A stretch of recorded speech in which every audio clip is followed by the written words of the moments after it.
அனந்தி கணேசனோட வாழ்க்கையை தள்ளிருந்தீங்க. உங்களுக்கு எப்படி ஒரு பழக்கம், எத்தனை வயசுல இருந்து பழக்கம், எப்படி இவ்வளவு கவர்ந்தார்? வாழ்க்கை வரலாறுங்கும் போது பெரும்பாலும் பெரிய பெரிய தலைவர் வரலாறு தான் எடுப்பாங்க. ஒரு விளையாட்டு வீரருடைய வாழ்க்கை வரலாறு எடுத்து அது காரணம் என்ன? இல்லை, அனந்தி கணேசன் எனக்கு ரிலேட்டிவ், ரொம்ப சொந்தக்காரர், அண்ணன் முறை உண்டு.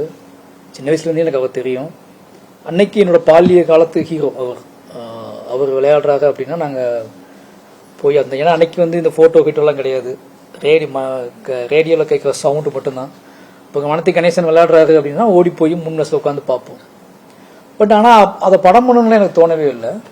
இந்த படம் பண்ணுவதுக்கான நோக்கம் என்ன அப்படின்னா, நான் வேற ஒரு கதை, வேற மாதிரியான ஒரு கதை சொல்லணும்னு போது எந்த பிளாட்ல அந்த கதையை சொல்றது அப்படின்னு ஒரு டவுட் இருந்துகிட்டே இருந்துச்சு. அதுக்கான சரியான பிளாட் எனக்கு கிடைக்காமலே இருந்துச்சு.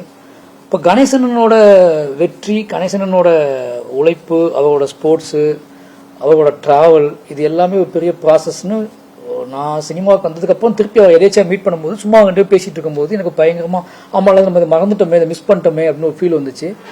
அப்போ நான் அவர்கிட்ட கேட்டு என்ன கேட்டேன் அப்படின்னா, நான் உங்களோட கருவை எடுத்துக்கிட்டு நான் ஒரு படம் பண்ணலான் இருக்கேன்.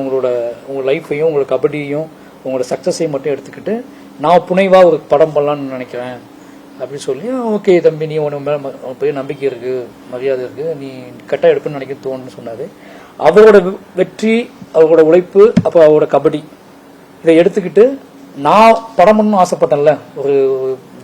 என்னோட ஊர் மக்களுக்காக, தென் தமிழ்நாடு சவுத்தில் உள்ள ஒட்டுமொத்த தமிழ் மக்களுக்காக நான் படம், என்னோட அறிவு, என்னோட வாசிப்பு, இதை மையமாக வச்சு இன்னைக்கு அவங்க கூட உரையாடல் நிகழ்த்தணும்னு ஆசைப்பட்டு அதுக்காக கதை யோசிச்சு வச்சிருந்தேன்.